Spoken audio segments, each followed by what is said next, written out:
नमस्कार दोस्तों, आप देख रहे हैं राइट विंग। मैं हूं आपके साथ अखिलेश त्रिवेदी। दोस्तों, भारत में इस समय एक ऐसा भूमाफिया है जो कभी भी आपकी संपत्ति पर, आपकी ज़मीन पर अवैध कब्जा कर ले, अपना हक बता दे, अपना दावा ठोक दे और आप कुछ नहीं कर सकते हैं। देश की कोई भी सरकार, किसी राज्य की सरकार या केंद्र सरकार या कोई न्यायालय, चाहे वो उच्चतम न्यायालय हो, सर्वोच्च न्यायालय हो या हाई कोर्ट हो, कुछ भी, कोई उसका कुछ भी बिगाड़ नहीं सकता, कोई कानून उसका कुछ भी नहीं कर सकता।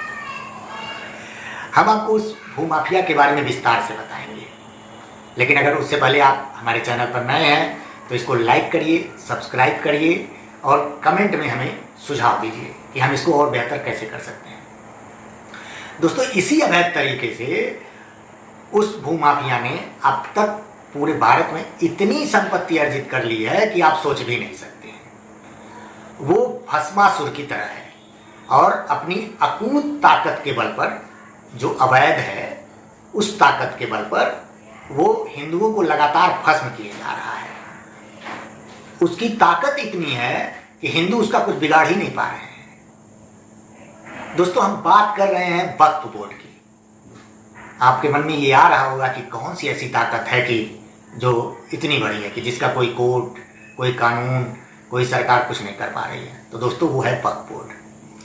अब हम आगे क्या बताएं, कांग्रेस की देन है, पहले सुन लीजिए। बाकी कुछ लोग हमारे जो विपक्षी मित्र हैं, जिनको मैं अच्छा नहीं लगता हूँ, हमारी बातें अच्छी नहीं लगती हैं, उनको चुभ रही होगी, लेकिन अब वो भी इस बात से मुंह नहीं मोड़ पाएंगे कि ये कांग्रेस की देन नहीं है। दोस्तों, 1954 में एक नेहरू की सरकार में इसका गठन हुआ था। तो ये अधिनियम पारित हुआ 1954 में। 1964 तक जाते जाते एक वक्फ परिषद की स्थापना भी कर दी गई, बाकायदा काफ़ी सारी शक्तियाँ उनको उसको दे दी गई। लेकिन अभी हम उस पर आएंगे, उससे पहले जानिए कि पिछले साल बीजेपी के विधायक हैं हरनाथ सिंह जी। उन्होंने लोकसभा में एक निजी विधायक पेश किया। उनका कहना था 1995 में जो वक्फ एक्ट है, अधिनियम है, उसको समाप्त किया जाना चाहिए, क्योंकि इसके आड़ में जमीन हड़पने और धर्मांतरण का खेल बड़े पैमाने पर चल रहा है। तो ये जो उन्होंने कारण गिनाए, जो उन्होंने बातें बताई, वो काफ़ी गंभीर है। गंभीर किस लिए है? वक्फ बोर्ड की ताकत आप समझिए। आज के समय में वक्फ बोर्ड के पास भारत में रेलवे और सेना के बाद सबसे ज़्यादा संपत्ति है। वक्फ बोर्ड की ये अवैध संपत्ति, जिसको मैं बताने जा रहा हूँ, आप सुनेंगे तो अचंभित रह जाएंगे। लगभग 8.5 लाख चल अचल संपत्तियां हैं उसकी, 8.5 लाख करोड़, और लगभग 8.5 लाख एकड़ में फैली हुई हैं ये सारी संपत्तियां। तो दोस्तों, अब जरा सोचिए कि ऐसे ही तो ये संपत्ति आई नहीं है। इतना लोग दान तो है नहीं दानवीर कि उनको दान कर दिए हैं। जब भारत और पाकिस्तान का बंटवारा हुआ तो जो पाकिस्तान से हिंदू भाग कर यहाँ आए, तो उनकी तो सारी ज़मीनें वहाँ की सरकार ने ले ली, वहाँ लोगों का कब्जा दे दिया गया। लेकिन यहाँ से जो मुसलमान पाकिस्तान गए, उनकी संपत्तियों को वक्फ को दे दिया गया। क्यों दे दिया गया? वो तो सरकारी संपत्ति होनी चाहिए, लेकिन नहीं, वो दे दिया गया। ऐसे कई कारण हैं। हरनाथ सिंह जी आगे बताते हैं, जब अपना उन्होंने पेश किया विधेयक, तो उन्होंने आगे कहा कि इसके ये ऐसा ही नहीं है, इसकी जांच होनी चाहिए।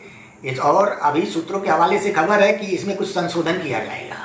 अब सूत्रों के हवाले से कितनी उसमें ताकत है कि ये पेश होगा, पास होगा, क्या होगा, लेकिन जरा सोचिए, इसको संशोधन की आवश्यकता नहीं है, इसको पूरी तरह खत्म होना चाहिए। आगे हरनाथ सिंह जी बताते हैं कि वक्फ, अगर आपकी किसी संपत्ति पर, आपका कोई मकान हो, चाहे जमीन हो, चाहे खेत हो, उस पर आकर वक्फ का कोई आदमी, कोई अधिकारी, कोई सर्वेयर अगर बोल देता है कि ये जमीन वक्फ की है, तो वक्फ की हो जाएगी। फिर भारत की कोई भी संस्था, चाहे वो अदालत हो, चाहे सरकार हो, कोई भी कानून उसका कुछ नहीं बिगाड़ पाएगा। अभी यह उसको साबित करना है, जिस आदमी की वो जमीन है, कि वो उसकी है। वक्फ को साबित नहीं करना है, क्योंकि वक्फ ने बोल दिया तो वक्फ की जमीन हो गई।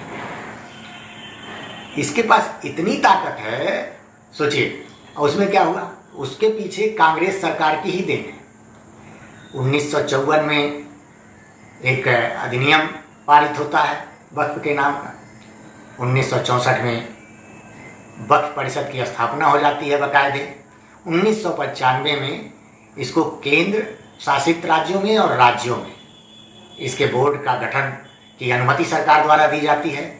और 2013 में बहुत सारी शक्तियों को इसमें संशोधन करके इसके अंदर बहुत सारी शक्तियों कि ये सारी शक्तियां वक्फ को और मजबूत करेंगी। सोचिए जरा कितना गंभीर मुद्दा है ये। वो आगे ये बताते हैं हरनाथ सिंह जी कि उनके पास ऐसे कई सारे कंप्लेन आई हैं, शिकायतें आई हैं, जिसमें वक्फ के लोगों ने बता दिया है कि ये वक्फ की ज़मीन है और वो अपनी ज़मीन पाने के लिए अपने ही देश में दर दर की ठोकरें खा रहे हैं, कोई सुनवाई नहीं हो रही है। तमिलनाडु के त्रिची जिले का हवाला देते हुए उन्होंने बताया कि वहाँ एक गाँव है, उस गाँव में लगभग 95% हिंदू रहते हैं, मतलब हिंदू बाहुल्य गाँव है। 1500 लोगों की जनसंख्या वाला वो गाँव है, जिसमें मात्र 7 से 8 घर मुस्लिम हैं। उस पर वक्फ ने अपना कब्जा ठोक दिया है, दावा ठोक दिया है कि भाई ये पूरा गांव हमारा है, ये जमीन जो है वो वक्फ की है। अब आप सोचिए उसमें एक गौरी शंकर का मंदिर है उस गांव में जो 1500 साल पुराना है और इस्लाम की उत्पत्ति 1400 साल पुरानी मानी जाती है। इस्लाम से पहले के भी मंदिर को वक्फ को सौंप दिया गया है, वक्फ अपना दावा उस पर ठोक दिया है। मतलब अपनी उत्पत्ति से, जब इस्लाम की वक्फ तो भारत में 1954 में है, इससे उसका उदय माना जाता है, लेकिन इस्लाम की उत्पत्ति 14 साल पहले मानी जाती है और उससे 100 साल पहले मतलब 1500 साल पुराना मंदिर वो भी वक्फ का बता दिया जाता है।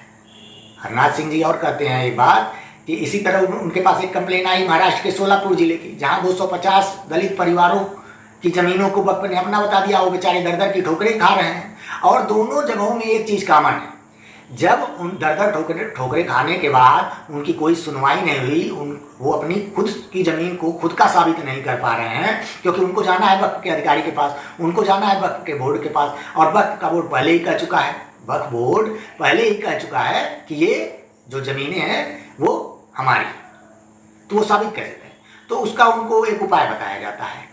वो बताया जाता है कि आप ऐसा है, मुस्लिम धर्म अपना लीजिए, मुसलमान बन जाइए। मुसलमान बन जाइए तो आपको छूट मिल सकती है, आप इससे बच सकते हैं। अब आप जरा सोचिए कि ये तो 2 उदाहरण हैं, ऐसे न जाने कितने उदाहरण हैं जो अभी जानकारी में नहीं है, और जानकारी में हैं भी तो उतने ज़्यादा मीडिया हाईलाइट उनको नहीं मिला है, मीडिया हाइप नहीं मिला है, लोगों की नज़रों में नहीं आए। तो दोस्तों जरा सोचिए कि ये धर्मांतरण इस खेल में, ये सिर्फ अवैध कब्जे का खेल नहीं है, इसके अंदर बहुत बड़े धर्मांतरण का भी खेल हो रहा है। मतलब हिंदुओं को, या जो गरीब हिंदू हैं उनको, आर्थिक रूप से जो पिछड़े हैं वो तो छोड़ दीजिए, उनसे आए दिन आप सुनते होंगे कि गरीबी से तंग आकर लोग बदल लेते हैं, उनको बरगला दिया जाता है, अशिक्षित हैं उनको बोल दिया जाता है। लेकिन यहाँ तो ऐसे लोग हैं कि जो पढ़े लिखे हैं, जो सर्व गुण संपन्न है, सभी साधनों से संपन्न है, उनकी ज़मीनों को, उनकी संपत्तियों को वक्फ अपना लेता है। कहा जाता है कि ज़कात में दी हुई संपत्ति का रखरखाव करता है। ज़कात का मतलब दान। जो मुस्लिम भाई बहन हैं वो अपनी संपत्ति दान करते हैं, तो उसके रखरखाव की जिम्मेदारी के लिए बनाया गया था वक्फ। वक्फ बनाया गया कि भाई जो संपत्ति है उसकी रखरखाव करेगा, किराया देगा, बेचेगा, क्या करेगा वो वक्फ जाने, उसकी सारी जिम्मेदारी वक्फ बोर्ड की होती है। लेकिन हुआ क्या, अवैध कब्जा वक्फ करने लगा। बहुत सारे लोगों के मन में, पेट में दर्द होने लगा है कि इसको कैसे हो जाता है, ये मुस्लिम पर अत्याचार है, गवर्नमेंट सिर्फ हिंदू मुस्लिम करती है। नहीं, बात गवर्नमेंट की है ही नहीं, बात है हिंदू समाज की। और हिंदू समाज का नुकसान वक्फ बोर्ड ने जितना किया है उतना किसी और ने भी नहीं किया है। मैं खुद ये मानता हूँ कि धारा 370 से ज़्यादा भयावह अगर कोई है तो वो वक्फ बोर्ड है। दोस्तों वक्फ बोर्ड को खत्म होना चाहिए, संशोधन नहीं होना चाहिए, वक्फ बोर्ड को खत्म होना चाहिए, क्योंकि ऐसा भस्मासुर है जो आने वाले समय में धीरे धीरे हिंदू समाज को भस्म कर देगा। तो हमारी ये मांग है दोस्तों, आपकी क्या मांग है हमको कमेंट में बताइए, आप क्या चाहते हैं कमेंट में बताइए। हमारा ये वीडियो कैसा लगा वो भी कमेंट में बताइए। और एक चीज़ और, शेयर जरूर करिए, सब्सक्राइब करिए, लाइक करिए, लोगों तक पहुंचाइए, ये बात लोगों को जागरूक बनाइए। और वक्त बंद होना चाहिए, खत्म होना चाहिए कि नहीं, इस पर जरूर अपनी राय व्यक्त करें। जय हिंद दोस्तों।